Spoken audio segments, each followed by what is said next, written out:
Hello dear students, my name is doctor Juhit Gupta. आज की video में स्टडी करांगे क्लास 11 का topic which is based on the calculation of displacement of a body in the nth second. तो video को last तक जरूर देखियो तो चैनल को सब्सक्राइब करना ना भूलियो। Now let us start the video. Displacement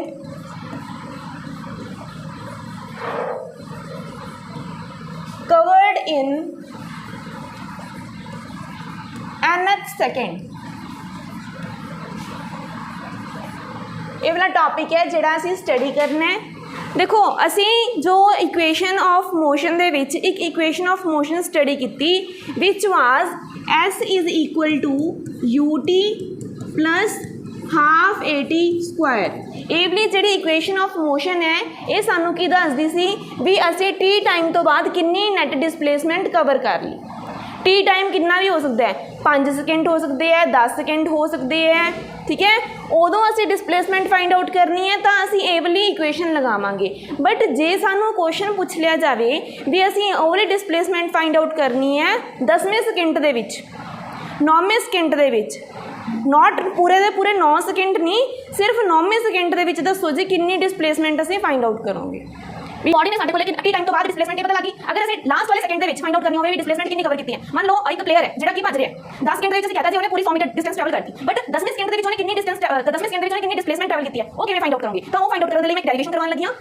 देखो मान लो साडे कोले जिहड़ा लास्ट सेकंड है वो असीं nth सेकंड मान लईए ते लास्ट तो पहला वाला सेकंड कितना हो जाऊगा n-1 सेकंड हो जाऊगा। लास्ट सेकंड कितना nth सेकंड, लास्ट तो पहला वाला किहड़ा n-1 सेकंड। हुण पहला nth सेकंड nth सेकंड दे विच टोटल nth सेकंड दे विच कितनी डिस्प्लेसमेंट होगी t दी जगह दे उत्ते असीं n सब्स्टिट्यूट करांगे। t दी जगह दे उत्ते एवरी इक्वेशन दे विच इक्वेशन नंबर 1 दे विच t दी जगह दे उत्ते n सब्स्टिट्यूट करांगे। इत्ते n लिखांगे half of a into n दा स्क्वायर, ये बन जाएगा un plus half a into of n square. ये बन जाएगा इहनूं आपां इक्वेशन नंबर 2 मान लांगे, ठीक है। ये हैगी सी जदों लास्ट सेकंड 10 nth सेकंड दे विच कितनी डिस्प्लेसमेंट बॉडी ने कवर कर ली। जदों असीं फाइंड आउट करना है कि वेलोसिटी ने सॉरी बॉडी ने n-1 सेकंड तक कितनी डिस्प्लेसमेंट कवर करूगी तो t दी जगह दे उत्ते सब्स्टिट्यूट कर दांगे n-1 तो वो आ जाएगी बच्चे साडे कोले u into n-1 plus half of a into n-1 दा होल स्क्वायर। इन्हें सॉल्व करांगे बन जाएगा un minus u plus of half of a n-1 दा स्क्वायर खोलांगे ये साडे कोल बन जाएगा n square plus 1 square minus of 2n। Solve करांगे ये बन जाएगा un minus u plus of half of a into of n square plus half of a minus half of a into of 2 of n, 2 2 cancel out हो जाएगा। ये solve करांगे बन जाएगा un minus u plus half a n square plus half of a minus n into of a। ये बन जाएगा S in the n-1 second दे विच, ठीक है। ये वाली इक्वेशन ਅਸੀਂ ਨੰਬਰ ਦੇ ਦਾਂਗੇ इक्वेशन नंबर 3। ਇੰਨੀ ਗੱਲ ਕਲੀਅਰ ਹੋਈ। लास्ट सेकंड तक कितनी डिस्प्लेसमेंट कवर कर ली इन्नी, लास्ट तो 1 सेकंड पहला टाइम तक कितनी डिस्प्लेसमेंट कवर कर ली ये वाली। पर जे मैंने nth सेकंड दे विच फाइंड आउट करनी होवे तां जिन्नी टोटल डिस्प्लेसमेंट कवर कर ली nth सेकंड दे विचों ओदे विचों n-1 सेकंड तक की कर दांगे सबट्रैक्ट कर दांगे, ठीक है। आ हैगा nth सेकंड दे लई डिस्प्लेसमेंट, ये हैगी है n-1 सेकंड दे लई। हुण जे मैं सेकंड वाली इक्वेशन चों थर्ड वाली इक्वेशन नूं सबट्रैक्ट करदा तां मेरे कोले nth सेकंड दी डिस्प्लेसमेंट आ जाएगी। तां फिर आपां ही कर दांगे 2 - 3 सेकेंड इक्वेशन दे विचों थर्ड इक्वेशन ही कर देंगे सबट्रैक्ट कर देंगे। वो कितना हो जाएगा SN माइनस ऑफ 1। तो इन्होंने दोनों को सबट्रैक्ट करांगे ये बन जाएगा UN half of AN square minus आ पूरी वाली पूरी इक्वेशन इधर सब्सिट्यूट कर देंगे UN minus U plus half AN square plus half of A minus of NA। इन्नी गल क्लीयर होगी। UN नाल UN कैंसल आउट हो गया, हाफ AN स्क्वायर नाल half AN square cancel out हो गया। इनू मैं इरेज करन लगी हाँ राइट हैंड साइड वाले नू बटे दा। इनू अगे फर्दर सॉल्व करांगे, एक ही बन जाएगा SN-1 is equal to minus minus बच्चे की हो जाएगा प्लस हो जाएगा, ये बन जाएगा u plus minus of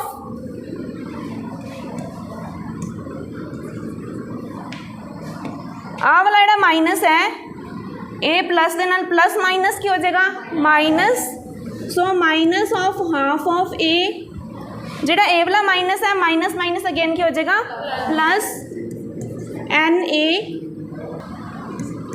U। हुण असीं की करांगे बच्चे a कॉमन कट लांगे तो ये की बन जाएगा n - हाफ,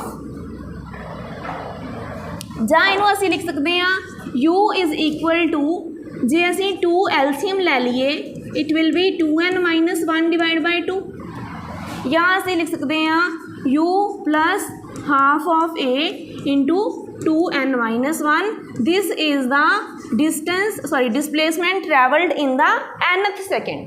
तो आ साडे कोले फॉर्मूला बन गया, ये असी याद रखना लिया। क्वेश्चन है साडे कोले calculate the displacement covered by a body in the 5th second the acceleration of the body is 2 metre per second square assume the initial velocity of the body is 0। हुण इत्थे इन्हां ने की पूछा होया सी डिसप्लेसमेंट फाइंड आउट करनी है, किदों find out करनी है इन द 5th सेकेंड दे विच असीं डिसप्लेसमेंट फाइंड आउट करनी है ना, ये चीज़ फाइंड आउट करनी है ना। तो डिसप्लेसमेंट फाइंड किदों करनी है 5th सेकेंड दे विच, not on in the total 5 seconds.